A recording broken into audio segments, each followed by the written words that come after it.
तो गाइस हमेशा की तरह फिर से आज मैं रेडी होके कहीं जा रहा था मम्मी के साथ। तो ये है आज का मेरा आउटलुक, तो चेक करके बता सकते हो गाइस मैं कैसा लग रहा हूँ। देन आज मेरे को मम्मी के संग जाना था मार्केट कुछ सामान लेने। तो वो क्या सामान लेने जाना है चलो गाइस मैं बताता हूँ। उससे पहले इसको देखो, ये तरबूज खा रही है, तरबूज नहीं ये खा रही है अमरूद, अमरूद खा रही है और मेरे से अटक रही थी। अब मैंने इसको मतलब क्या ही बताऊँ, अब मेरी जैकेट पकड़ के मेरे को ही खींच रही है। अब बताओ यार कैसी बहन है ये। चलो ये तो पागल है, इसका तो दिमाग के सिट्टी बिट्टी खुल रहती है। तो गाइस मैं अब आपको दिखाता हूँ कि मेरे को क्या लेने जाना है मम्मी के साथ। तो गाइस ये है वो चीज़ कि मम्मी को ना ये जो जगन्नाथ मंदिर की पोशाक मिली है इसके लिए कपड़ा लेने जाना है। तो मम्मी इसको डिज़ाइन करेंगी, इसको स्टिच करेंगी। तो इसके लिए हम कपड़ा वगैरह लेने जाएंगे और जो भी लगता है फैब्रिक वगैरह वो सब हम वहाँ पे ट्राई करेंगे।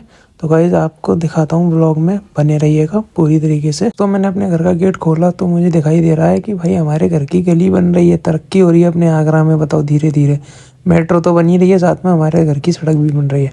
और ये हमेशा की तरह गाड़ी पूरे गेट पर लगा देती है। अब मुझे ये गाड़ी पीछे करनी पड़ेगी, फिर जाके मेरी गाड़ी निकलेगी, क्योंकि अगर मैं इसकी गाड़ी ले गया तो ये मेरा मुंह वो तोड़ देगी। क्योंकि बोलती है पेट्रोल वेट्रोल तो डलवाता नहीं है और अपनी गाड़ी ले जाता नहीं है। तो गाइस फिर मुझे अपनी गाड़ी भी ले जानी पड़ेगी इसी वजह से। तो मैं इसकी गाड़ी पहले पीछे कर देता हूँ, फिर निकालता हूँ अपनी गाड़ी। क्योंकि भाई अपनी गाड़ी चलाने में जो स्वाद है ना वो और किसी की गाड़ी में है ही नहीं। फिर इसकी गाड़ी को पीछे करने के बाद मैं निकालने लग जाता हूँ अपनी गाड़ी।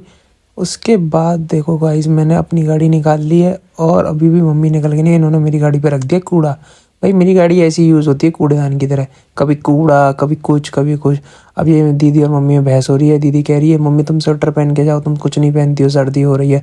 मम्मी कह रही है नहीं मेरे को कुछ नहीं होगा, गर्मी लग रही है ये वो। अब इसने ज़बरदस्ती करके मम्मी को स्वेटर पहना ही दिया और मम्मी ने भी पहन ही लिया चुपचाप से।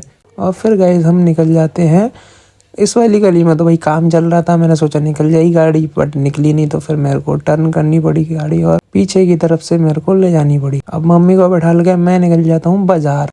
बाजार आते ही गए सबसे पहले तो भाई गाड़ी लगाई सेफ जगह पे, क्योंकि भाई मार्केट में कुछ भरोसा नहीं है कहाँ आपकी गाड़ी खड़ी और कहाँ आप हो।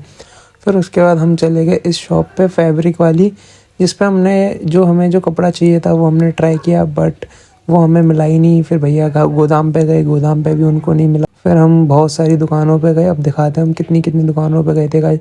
मम्मी भी यहाँ सर्च कर रही हैं कि भाई उन्हें कुछ मिल जाए, बट सेम फैब्रिक नहीं मिला मम्मी को। जिस शॉप से पहले हमने फैब्रिक लिया था उस पर नहीं मिला, फिर हमने दूसरी दुकान पे ट्राई किया बट वही सेम फैब्रिक मिला ही नहीं, यहाँ पर भी नहीं मिला। फिर हम और दूसरी दुकानों पे गए।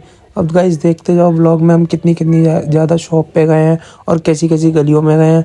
यहाँ पर किसी जीव जंतु का जाना नहीं होता, उस गलियों में भी आज हम घूम गए आगरा के। आगरा में मतलब देखा तो है काफ़ी ज़्यादा मार्केट देखा हुआ है मैंने, बट इतनी हिडन प्लेस वाली गलियाँ होती ना जो कभी देखी नहीं और एकदम से देख ली हो जाते, वो ऐसा मैजिकली हो गया। मतलब कैसी गलियाँ होती हैं ऐसा लाइक ऐसे करके हो गया था। तो गाइस इतनी पतली पतली गलियाँ ही थी कि मेरे को तो ऐसा लग ही नहीं रहा था कि यहाँ भी शॉप बनी हुई हैं।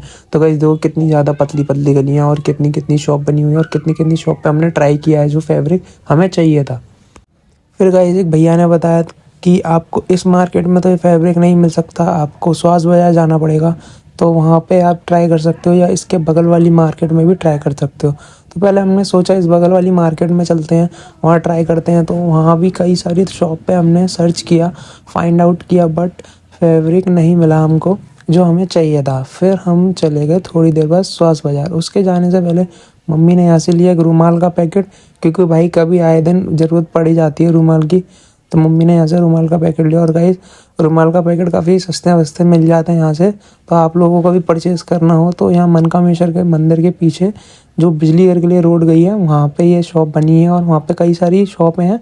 उसके बाद हम चले गए स्वास बाज़ार में इन गलियों में घूमते हुए। देख सकते हो गाइस ऐसा नहीं लग रहा कि चांदनी चौक मार्केट घूम रहा हूँ मैं दिल्ली की।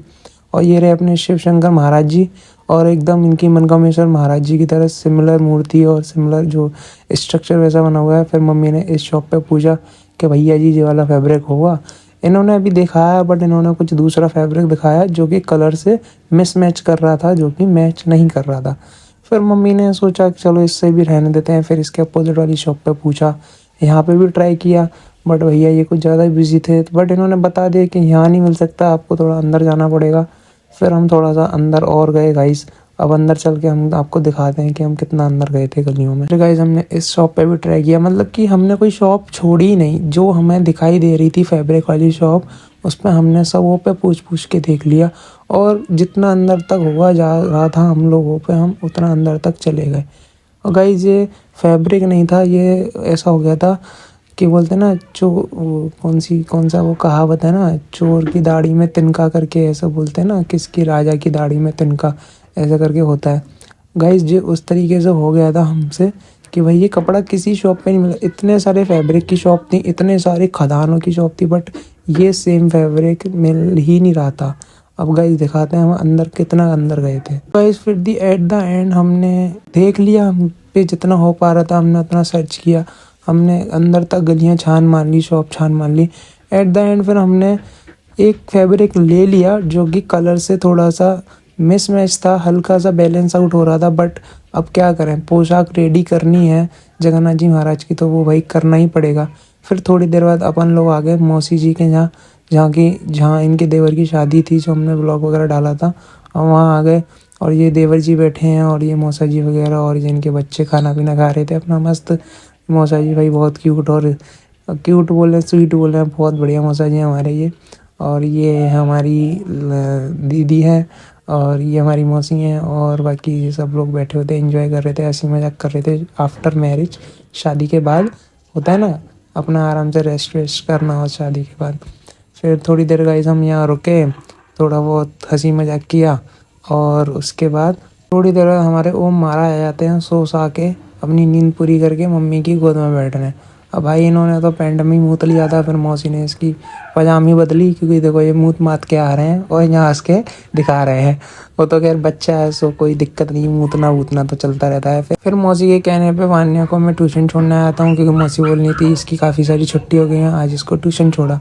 तो फिर गाइस इन गलियों में निकलते हुए इसका भी ट्यूशन था, और इसको मैं ट्यूशन छोड़ देता हूँ, ये चली जाती है अपने ट्यूशन के लिए। इसको बाय बाय करने के बाद मैं आ जाता हूँ अपने घर, और मैं भी निकल जाता हूँ अपनी कोचिंग। सो गाइस मैं अभी कुछ दिनों के लिए इंग्लिश ग्रामर स्पीकिंग की कोचिंग जा रहा हूँ, अपनी स्पीकिंग इम्प्रूव करने के लिए। तो ये 2-4 बच्चे हैं, ये भी काफ़ी ज़्यादा अच्छी इंग्लिश बोल लेते हैं। किसी दिन दिखाऊंगा इनका ब्लॉग, और इस ब्लॉग को मैं यहीं एंड अप करता हूँ, यहीं स्विच ऑफ करता हूँ, और मिलते हैं आपको नेक्स्ट ब्लॉग में। और ब्लॉग कैसा लगा गाइस प्लीज़ कमेंट करके ज़रूर बताना, और मेरे चैनल को थोड़ा सा भाई ग्रो कर दो, ज़्यादा नहीं 100 ग्राम सा कर दो। और कैसा लगा वो ब्लॉग प्लीज़ कमेंट करके ज़रूर बताना।